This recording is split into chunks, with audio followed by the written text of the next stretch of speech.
Hello everyone and welcome to Cibertips. In today's AS video, we are going to talk about Trojan viruses in cybersecurity, what they are and what they do. Trojan viruses are the digital equivalent of a disguised wolf in sheep's clothing. They appear harmless, even helpful, but hide malicious intent, slipping past defenses and opening a secret backdoor. Over the next minutes, I'm going to guide you through how Trojans get delivered, how they operate once inside, why they're so dangerous, and most importantly, how you can detect and defend against them. If you want to stay one step ahead of cyber criminals and keep your devices safe, make sure to like this video, subscribe to Cibertips, and click the bell icon now. We dive deep into hacker tactics every week. This is your frontline defense. Let's begin. Trojans do not replicate like viruses or worms. Instead, they rely on deception. A user is tricked into downloading or installing a file that looks legitimate, a free utility, a game, an email attachment, a PDF, but hides malicious code. The moment you open it, the Trojan is activated. Visualize a friendly application you trust. Suddenly, it sends your private information to a remote server or downloads additional malware before silently installing it. Maybe your webcam begins streaming without your knowledge. These aren't just hypothetical risks, they've already happened to millions. One notorious example is the banking Trojan TrickBot. Initially disguised as a Windows update or Excel document, it crawled into business networks, intercepted online banking sessions, logged keystrokes, and harvested credentials. The result was financial losses, identity theft, and compromised corporate infrastructure. Another example is NanoCore, a remote access Trojan sold cheaply online. It offers full control of the victim's machine, keylogging, screenshot capture, webcam spying, file exfiltration, all through a simple dashboard. It's a textbook case of how accessible this threat has become.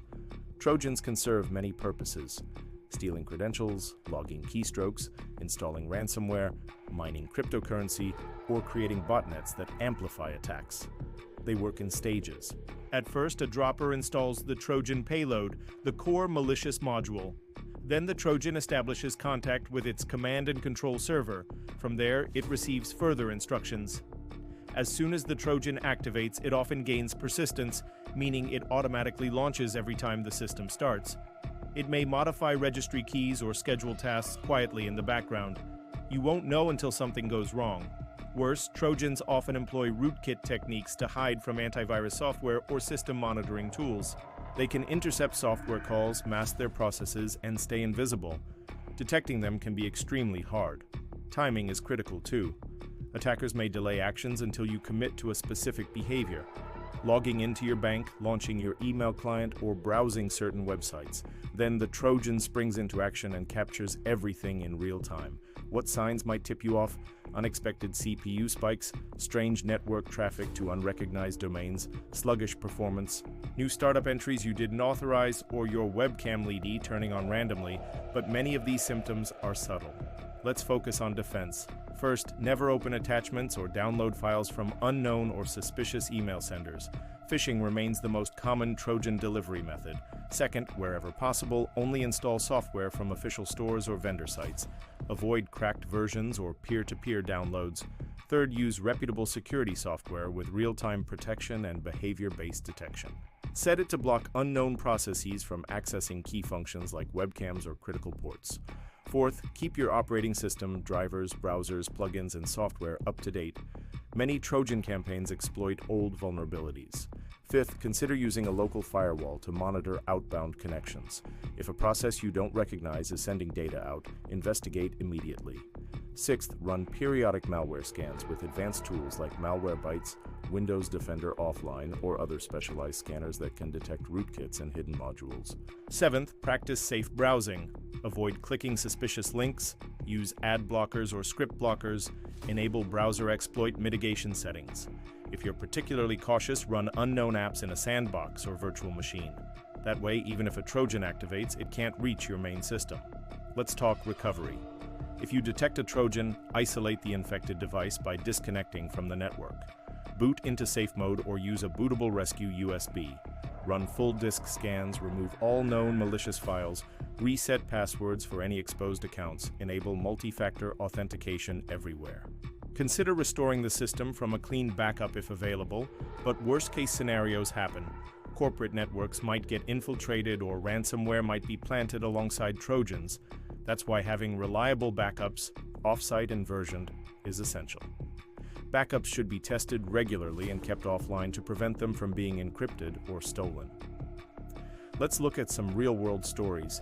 In 2017, the NJ-Rat Trojan was delivered via fake classifieds. Attackers posed as employers offering jobs. Victims downloaded an innocuous zip file containing the Trojan. Once active, the rat captured webcam, microphone, keystrokes, screenshots, and quietly sent them to the attacker's server. Entire families were spied on, personal lives exposed, even kids' private conversations recorded. Another case, Emotet, initially a banking Trojan, morphed into a downloader delivering other malware.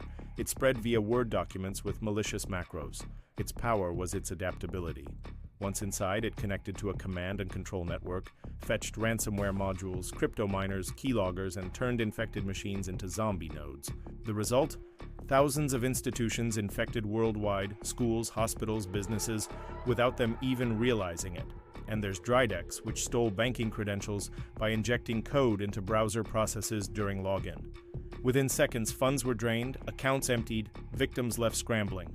Banks lost millions, reputations damaged, remediation costs skyrocketed. What's terrifying is how Trojans have evolved.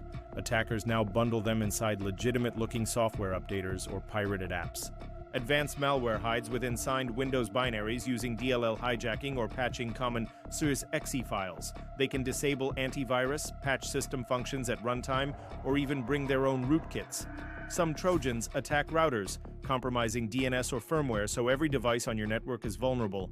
Others use DNS tunneling to bypass firewalls, smuggle data in spoofed DNS queries. They can send tiny packets, hardly noticeable, that transmit stolen information. A Trojan might only send a few bytes every few minutes, yet exfiltrate your sensitive data over time. Then there's fileless malware, Trojans that live entirely in memory, launched via PowerShell or scripting engines. No files touched, no detection by simple antivirus scans. These require behavior-based analysis and continuous monitoring to detect. AI voice assistants and IoT add more risk. Imagine a Trojan infecting your smart speaker, listening to keywords, opening network ports, turning lights on and off, or worse, spying on you in your living room. The attack surface is expanding. So whether it's Windows, macOS, Linux, Android, or iOS, Trojans find a way. Platform doesn't matter. The techniques adapt, multi-platform variants appear, but the goal remains the same. Stealthy access, persistent control, covert data extraction. Here as the best part, defense is still really simple at a personal level. Dawn.et trust blindly, use tools wisely, update often, and monitor your system. The more effort you invest in security, the less appealing you look to attackers. They want the easy targets. For businesses, combine endpoint protection, network monitoring, user training, incident response plans, and secure architecture. Role-based access, least privilege accounts, network segmentation, secure DNS, all build layers attackers must break through. Final thought, Trojans live in the gray zone between user error and malicious software. They depend on both. They need your interaction or a shiny lure. Their success lies in blending in, remaining silent, and acting at strategic moments. But if you treat every download like a potential Trojan and assume you're always under threat, suddenly they lose. That's where Cibertips helps you. We go beyond headlines to equip you with awareness, habits, tools, and frontline defenses. If you found this helpful, please like the video, subscribe, and click the bell icon so you never miss our weekly breakdowns of malware, hacking, and digital defense. Share this with at least one friend or family member. You could save them from a major breach. I'll be back next week with another deep dive, so stay safe, stay informed, and thank you for being part of Cibertips.